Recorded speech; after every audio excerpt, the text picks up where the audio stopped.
ستړي مه شئ، زه رحمان بندری یم. افغان طالبانو د پاکستان یو بله هڅه چې ده یا کوشش چې دی هغه ناکامه کړی دی او پاکستان هغه کوشش چې افغان طالبانو د افغانستان خاوره بدنامه کړي په هغې کې پاکستان هغه کوشش چې کوم کیدونکی و د هغې مخه نیولې ده. دا خبره په ایران کې شوې ده او د دې تفصیل درته وړاندې کومه چې څرنګه پاکستان دغه کوشش طالبانو ناکامه کړه یا د ناکامولو کوشش وکړه.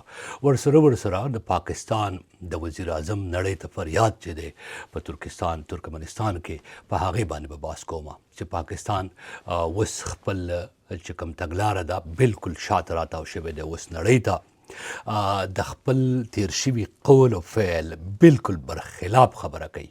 یعنې 3-4 کاله مخکې به د دې پاکستانیانو دریځ او دلیل برسو، یعنی د پاکستان چې کوم بهرنیو چارو وزیر و بلاول بټو زرداري، نو هغه ته به نړۍ د طالبانو خارجه وزیر ویل، ځکه به ولته ویل چې د به بل شان خبره کوله. اوس د پاکستانیانو دریځ بدل شوی دی. دا ولې بدل شوی دی او شهباز شریف د نړۍ نه څه کومک غوښتی دی، فریاد یې څه کړی دی، په دې باندې به بحث وکړو. راځئ چې راشو اول د تهران غونډې ته. د تهران ناسته د تهران او یا د ایران په کوربستوب کیږي او دلیل او دریځ یې دا دی چې د افغانستان په موضوع د افغانستان ګاونډي هیوادونه چې دي هغه د افغانستان په معاملاتو باندې یو شریک سوچ ولري.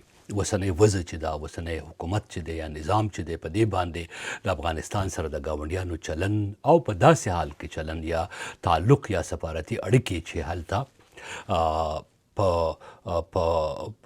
حکومت چې د طالبانو کم دی هغه ایران هم په رسمیت نه دی پیژندلی. په دې کې یو وګړی د دې ناستې چې کم دی روس هغو دا خبره کړې ده چې طالبان په رسمیت پیژندلی دي، خو په دې کې نور غړي چې کم دي یعنی پاکستان دی یا بیا ایران دی پخپله هغو طالبان په رسمیت نه دي پیژندلی.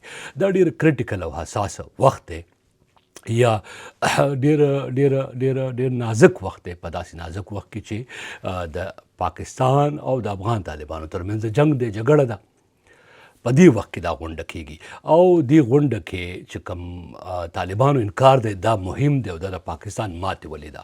د دې باندې زه غواړم چې زما کوم سورسز دي یا ذریعې دي هغو سره چې ما خبره وکړه او ما ځان پوه کړ، نو خبره دا شوې ده چې تهران خو لومبی دا غونډه کې داسې خبرونه وو چې گویا د طالبانو او د پاکستان ترمنځ به منځګړیتوب پکې کېږي، خو چې 2 ورځې مخکې د ایران د چارواکو لخوا دا خبر راغی چې نه دا غونډه د افغانستان په موضوع ناسته ده، دا د منځګړیتوب لپاره نه ده رابلل شوې او ممکنه دا ظاهره ده چې 2 فریقین یا 2 طرفونه چې دي هغه یو غونډه کې یو ځای کېږي.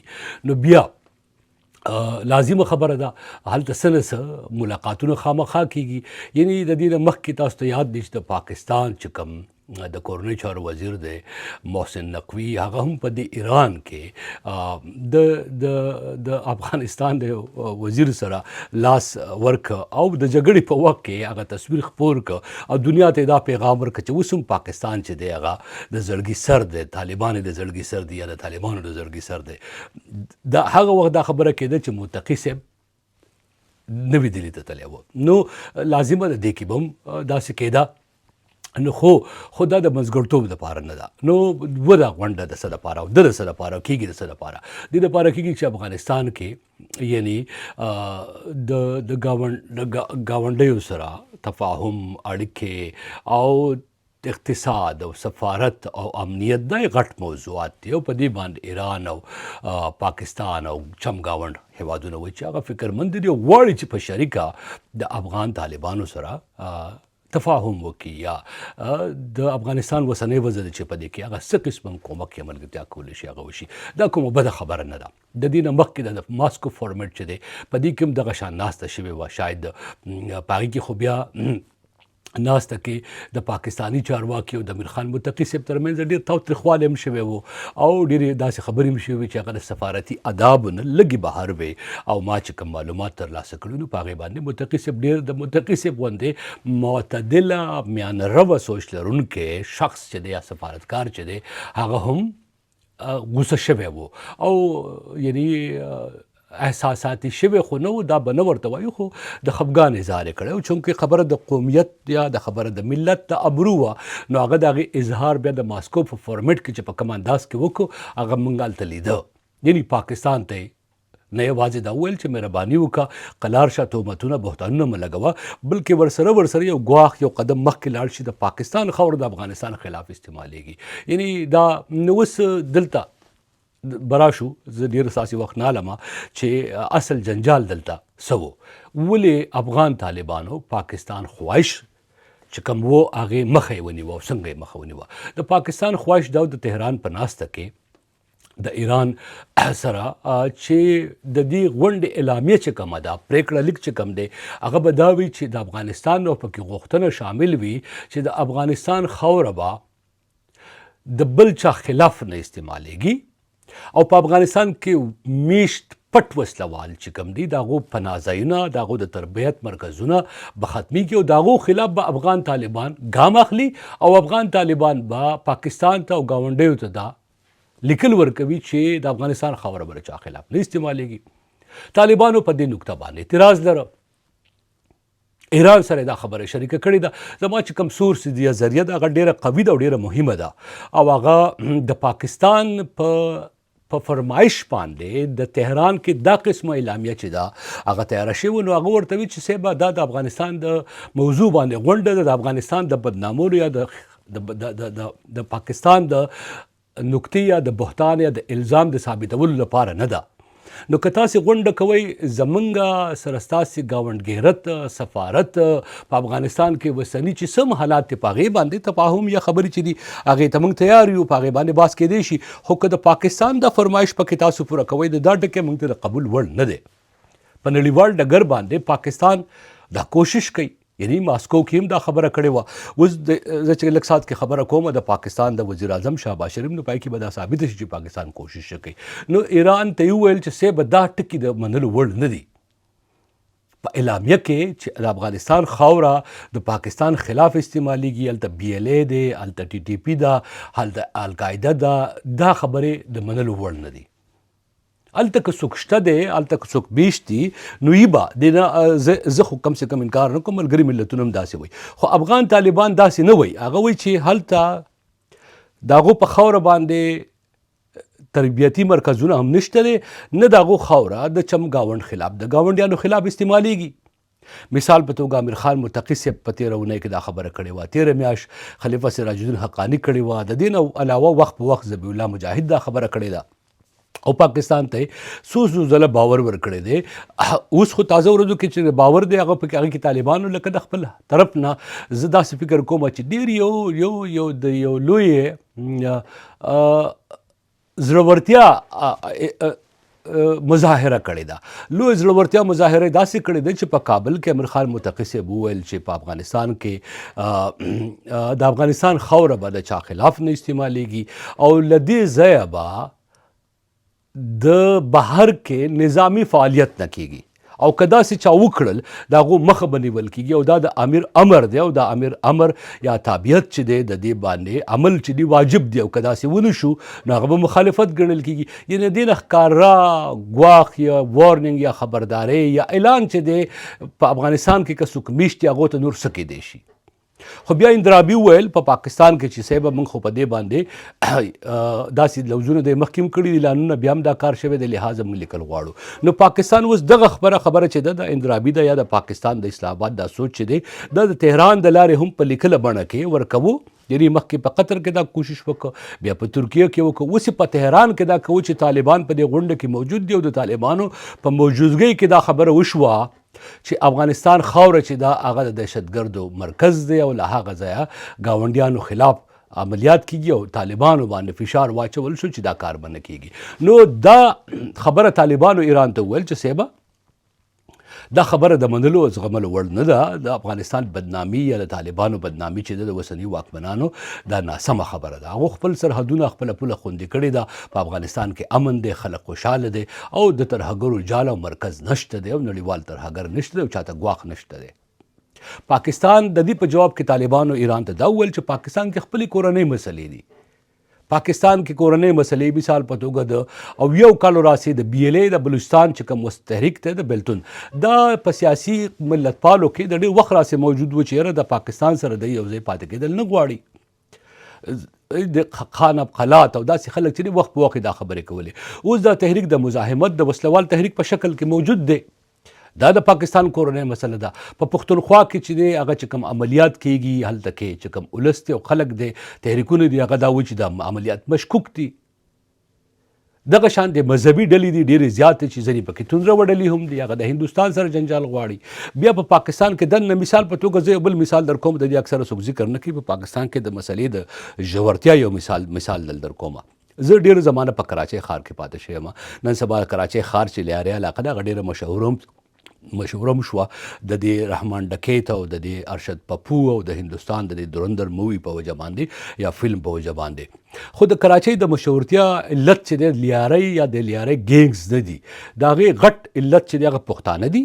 د دنیا د پښتنو تر ټولو غټ ښار دی او په دغه ښار کې د هغو خلاف د یو ورکوټي قام چې ځان ته مهاجر وایي د هندوستان نه راغلي وو د هندوستان د تقسیم په وخت باندې او اوس د پاکستان مالکان او وارثان ځانګړي هغو د پښتنو خلاف په دغه ښار کې د الطاف حسین په وخت کې ډېر بېکچه او بېدرغه عملیات وکړل او پښتانه یې مړه کړل اغوا یې کړل هغه یې د شاته وتمبول هغه یې کې انتخاباتو کې هغو ته ماتې ورکړه او دا کار د ضیاءالحق په دور کې کېده.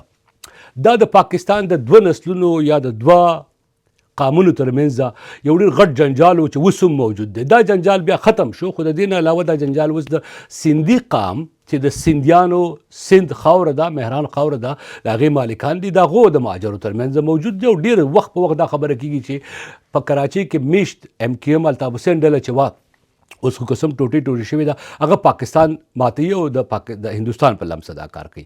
ګوره دا ډېره زړه او قوي خبره درته کوم.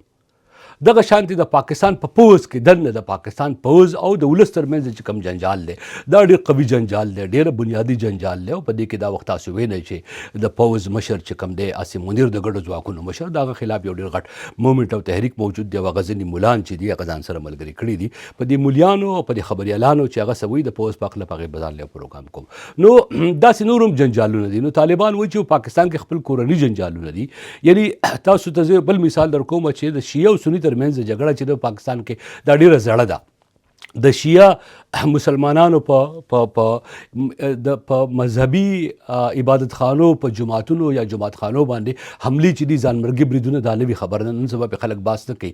د هغو په محرم په جلوسونو باندې حملې چې دي او د هغې کې په پنجاب کې چې کوم سختدریزه مذهبي سختدریزه خلک دی توندروه خلک دی هغه ډېر په ښکاره دوی ته کافران وایي مسلمانان یې له سره ګڼي نه او هغه وایي چې دا خلک چې دی یعنی دا یو بل جنجال دی دا په دې ساعت کې خاموشه دی. نو پاکستان د خپلو امنیتي کورني جنجالونو تور چې دی پړه چې ده هغه په افغانستان پوره کوي او د افغانستان په تېرو 3-4 کالو کې د پاکستان رویه دا بدله شوه. دا رویه ولې بدله شوه اوس دې ته راځو او دا د پاکستان په تهران کې چې د افغانستان چې کومه برخه ده دې کې د برخه شرکت ونه کړه دې نه ډډې ته شو. لازمه ده چې دا به د هغو خپل یو سفارتي سوچ و.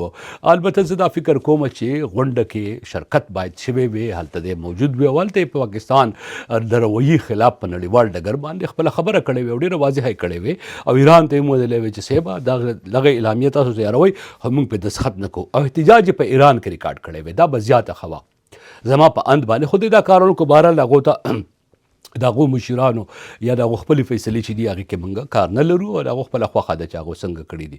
اوس د پاکستان دغه سفارتي هڅه خو د ایران او د پاکستان ناکامه شوه. قسم دا وخت ایران د افغان طالبانو سره یو څه تحامل نه کار اخلي او د بندر عباس د لارې د افغانستان سره تجارت چې دی هغې ته هندوستان هم وده ورکوي او دی هم وده ورکوي ځکه چې پاکستان سره افغانانو تجارت تړلی دی. خو دا بهرحال اوس به راشو دې خبرې ته چې پاکستان دا رویه بدله ولې شوه بدله ولې کړه.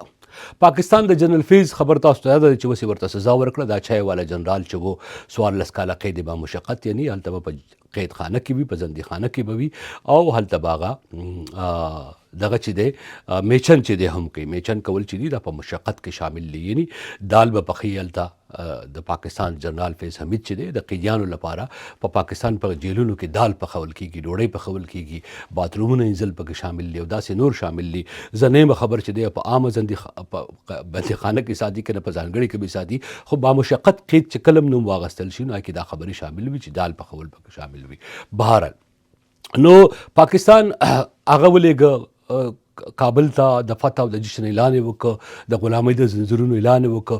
د پاکستان بهرنیو چارو وزیر چې دی بلاول بټو زرداري دلته ورسره ما یې په پاکستان په سفارتخانه کې 4 کاله مخکې چې خبري کانفرنس کو سوال وکړو، ډېر خفه و. ما ته وی چې ګوره بودیریا داسې ده چې موږ طالبان آیسولیشن ته نه دي پرېښودل، یوازې نه دي پرېښودل. که یوازې افغانستان پرېښودل شو هلته به بیا وسلوالې ډلې راشي او دا او دا. نو د پاکستان دغې تګلارې ته که وګورئ چې پاکستان په نړۍ کې سفارتي کوشش کو چې بیا به وسلوالې ډلې راشي. اوس پاکستان د دې کوشش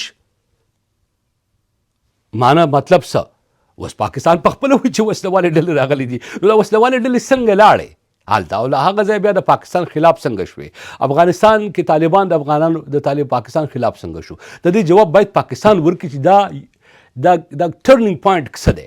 دا زه ډېر بنیادي پوښتنه کوم د شهباز شریف نه، د عاصم منیر نه، د پاکستان د جرنیلانو نه، د پاکستان د عالمانو نه او د پاکستان د باشعوره خلکو نه چې پاکستانیانو تاسو چې دا خبره کوله چې دا ستاسو انډیوالان دي، ګاونډیان دي، ملګري دي، اسلامي وروڼه دي، ستاسو جرنیلان وایي چې افغانستان د پاکستان د تحفظ ضامن دی او دا د افغانستان نر زامنان چې دي د مجاهدینو د وخت نه نران زامن چې د افغانستان کم دي دا پولادي دیوالونه دي د پاکستان د تحفظ. ضیاء الحق، جنرال عبدالرحمن، جنرال حامد ګل، جنرال مشرف او تر جنرال کیانی او تر جنرال عاصم پورې دا ټولو جنرالانو د فیضه پورې دا خبره کوله چې افغانستان د پاکستان د دفاع دیوال دی. دا د دفاع دیوال چې کوم پولادي دیوال دی دا ستاسو خلاف ولې شو؟ دا جواب به پاکستانیان ورکوي. څه چل شوی دی؟ ولې دی بدل شو؟ ولې دوی ستاسې خلاف شو؟ که څه هم دی ستاسو خلاف مجاهد وایي چې موږ د پاکستان خلاف یو، نه د پاکستانیانو خلاف یو، نه د حکومتونو خلاف یو، نه د ولسونو خلاف یو. د پاکستان د پوځ یو کړی چې دا هغه دا کار کوي. خو پاکستانیان دا وایي، خبریالان هم دا خبره کوي، ملیان هم دا خبره کوي، جرنالان هم دا خبره کوي، ججان هم دا خبره کوي، سفارتکاران هم دا خبره کوي. نو زما تپوس دا دی چې څه چلو شو؟ والکه ګریوان ته لږ سر وردن نه کوي په دې ځای کې او ستاسو دا زړګوټی چې دی ستاسو په دښمن باندې ولې بدل شو؟ که څه هم دا ستاسو دعوه ده. د دې جواب باید پاکستانیان ورکړي. موږ ته معلوم دی، موږ پوه یو پاکستان غواړي څه. افغانستان کې هر څوک چې په واک کې وي که هغه پخواني حکومتونه وو یا د جمهوریت دور یا اوسنی دور دی چې پاکستان په موټي کې بارسئ. په افغانستان کې په کابل کې سم کیږي هر خبرې بلومبے کا اسلام آباد ته ټلیفون کوي چې هلو سلام جوړ په خیر، طبیعت دې ښه دی، جوړې په خیر یې. د دې قصې نه وروسته به بیا دا تپوس کوي چې هلکه زه دغه ته ځم بازار ته ځان له ماشومان دپاره ډوډۍ راوړم، لاړ شم راوړم که رانه وړم. پاکستانیانو دا قسمه خواهش دی په پاکستان کې چې کوم حکمرانان دي په ځانګړې توګه جنرالان دي هغه دا سوچ لري چې په کابل کې هر ناست سړی چې دی هغه به د پاکستان نه. طالبانو ورته وي چې نه، د دې نه مخکې اشرف غني ورته نا ویلي وو، حامد کرزي جلالت مآب محترم ورته نا ویلي وو، د هغې نه مخکې ډاکټر نجیب خو هغه دی تاسې د مخکې تاریخ دی. نو پاکستانیانو دا رویه چې وه دا رویه افغانانو ته قبول نه وه. افغانانو وی چې د پاکستان د خواهش او مرضۍ مطابق بهر څه نه کیږي او په طالبانو دا تور او د هغو په لمن دا داغ و چې د پاکستان لاسپوڅي دي نو دا داغ وینځل قسم په دې باندې ځینې خلک شکونه هم لري. خو بهرحال نو دا خبره پاکستان ته به جواب ورکوي، طالبان به جواب نه ورکوي، افغانان به نه ورکوي چې ستا خلاف ولې شو. په افغانانو کې ستاسو خلاف کرکه ولې پیدا شو. 7 کاله مخکې ما په دې یو ډېر زورور بنیادي پروګرام کړی، زه به لینک راوباسم درته واچوم د امریکا په غږ کې، او زه په ډېر ژور نظر ساتم چې اوسنی یوت چې کوم دی، زلمی کل چې کوم دی، هغه افغانانو ویښ دی، بیدار دی، باشعوره دی او هغه د پاکستان په رول او کردار باندې تل دا کریټیکل تھنکینګ د پخوا راسې نه کېده، اوس کوي چې پاکستان دراصل د افغانانو سره چل ول کوي، د نړۍ سره جګړه په پارټنرشپ کې وکړه، روپۍ جیب ته واچولې، د امریکا د روس خلاف مجاهدینو په وخت کې روپۍ جیب ته واچولې، کډوالو خلاف روپۍ واغستې، د هغې حساب نه ورکوي. چې حساب ته وغواړي حساب نشته دی او کډوالو ته چې دی هغه پیغورونه کوي د نمک حرامۍ او نمک یې د افغانانو په سر د نړۍ نه پاکستان خوړلی دی. نو افغانان اوسنی کل چې دی زلمی کل هغه په دې خبره پوه دی. پاکستاني جنرالانو د سفارتکارانو دا چل ول چې دی دا نور افغانانو ته د قبول وړ نه دی. او زه ډېرې سپینې او رښتیا خبرې کوم، زه ژورې خبرې کوم. د پاکستان نه دا پوښتنې چې دي دا زموږ حق ته چې وایي کو پاکستان جواب ورکړي. اوس به راشو خبره را لنډومه مختصر کوم شهباز شریف ته. شهباز شریف چې دی اوس نړۍ ته بلوځي فریاد وکړه جولۍ وغوړوله په ترکمنستان کې چې سیبه افغانستان چې دی یو خطه پاکستان غواړي چې افغانستان سره ښه ګاونډګرت وساتي، رورولي وساتي، په ماسکو فارمیټ کې کینی، په ترکمنستان کې کینی، په واشنگټن کې کینی، په تهران کې کینی او نړۍ ته دا ښیي چې ګوره موږ په زړه څومره غټ بوج دی، موږ د افغانانو څومره خواخوږي. او بلې خوا ته پاکستان په تواتر سره یعنی د شهباز شریف په ملګرو ملتونو کې هم دا خبره کړې وه. په 2 ورځې وړاندې چې په ملګرو ملتونو کې غونډه وشو سلامتي شورا پای کې پاکستان بیا دا خبره تکرار کړه. بیا یې ابلو ترکمنستان کې وویل چې صاحب افغانستان چې دی هغه تر هګرو مرکز جوړ شوی دی، افغانستان نه وسلوال چې دی هغه نړۍ ته خطر او ګواښ جوړیږي او فریاد یې وکړه نړۍ ته چې مهرباني وکړئ، نړۍ دې راپورته شي. او د افغان طالبانو د اوسنی حکومت دی اوس طالبان رژیم وای، د افغان ولس نماینده حکومت نه وای، د دې خلاف د ګامونه واخلي، د دې خلاف د راپور د شي او د دې خلاف د سیب داسې وکړي او داسې وکړي فریاد یې وکړه. او پس هم په دغه فریاد باندې نړۍ پوه ده، نړۍ خپل ګاونډ که ترکمنستان دی، که ازبکستان دی، که تاجکستان دی، که روس دی، که هندوستان دی، که چین دی، که ایران دی، هغه پوه دي چې هغه د افغانستان سره څنګه تعلق وساتي، ولې وساتي. دا د پاکستان په خواهش فرمایش نه کیږي. پاکستان به کله نړۍ ته وایي چې په افغانستان کې د غلامۍ زنځیرونه مات شو، افغانستان آزاد شو او د پاکستانیانو د خوښې حکومت راغی او نړۍ ته وایي چې شابه لاسونه وپړقوئ، نو نړۍ به لاسونه پړقوي. او کله به پاکستان نړۍ ته وایي چې هغه دهشتګردو مرکز جوړ شو، نړۍ به د دې په اوښکو باندې داسې نه کوي. نړۍ د پاکستانیانو په خواهش فرمایش باندې د افغانستان سره د افغانانو سره چلن چې دی، د افغانانو سره تعلق چې دی هغه د پاکستان په فرمایش او خواهش باندې نه ساتي. که د پاکستان دا کار کوي، کوشش کوي په سفارتي ډګر باندې چې کله هغه ځان ریپرزنټیشن د افغانستان نمایندګي کوي، نو نړۍ ته وایي چې صاحب مهرباني وکړئ د افغانستان سره تعامل وکړئ، تفاهم وکړئ او مهرباني وکړئ چې هلته کې بیا وسلوال جوړ نه شي، هلته دا ونه شي، هلته دا ونه شي، هلته دا ونه شي. او اوس نړۍ ته وایي چې افغانستان در اصل دا ډیره مهمه او قوي نقطه ده. پروګرام په دې کې راغونډو او دې ته به پام کوو، په نظر کې به نیسو. دا اوسنی پروګرام زه ډېر په یقین سره وایم چې دا د امریکې د صدر ډانلډ ټرمپ پروګرام دی.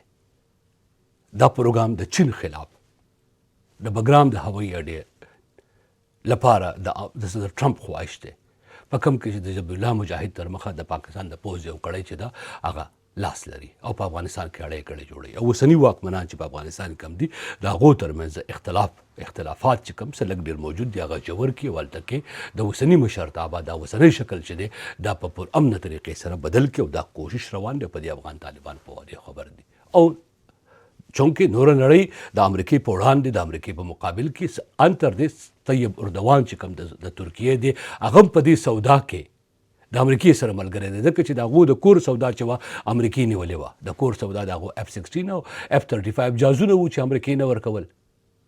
نو د پاکستان سره په ملګرتیا کې سیبا هغو طیب اردوان چې دی هغه د امریکې سره ملګرتیا وکړه. خو په دې کې امریکا او ترکیه او تهران باید یاد ولري، تهران نه چین یاد ولري چې په دې کې د افغانستان سره چې دا وخت کم د امریکې پلان دی او نړیوال کوشش دی د هغې نه روس خبر دی. روس په دې باندې ډېر ښکاره دریځ خپل کړی دی چې بګرام به کله هم امریکې ته پرېږ نه ږدي او دا کوشش به کامیابېدو ته نه پرېږدي.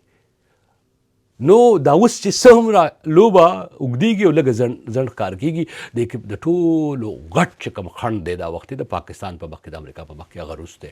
بهرحال په دې پروګرام کې به په دې موضوعاتو باندې ستاسو نظر ته هم زما پام بیا په هم خبرې کوم. زما دا خبر یاد ساتئ چې پرېکړه لیک لا نه دی راغلی، خو ما درته وویل چې په دې پرېکړه لیک کې څه دي او په دې پرېکړه لیک کې پاکستان په فرمایش باندې ایران څه شامل کړي دي. دې ته به لږ انتظار کوو، چېرته چې ورځ دلته به ښه ورځ وي، چېرته شپه دلته به ښه شپه.